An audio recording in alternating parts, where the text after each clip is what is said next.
এক বনে থাকত এক চতুর শিয়াল। তার শখ ছিল অন্য প্রাণীদের ধোঁকা দিয়ে খাবার কেড়ে নেওয়া।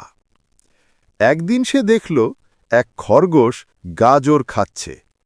শিয়াল বলল, খরগোশ ভাই, তুমি এত সুন্দর গান গাও, আমি যদি তোমার গান শুনতে পাই খুব খুশি হব।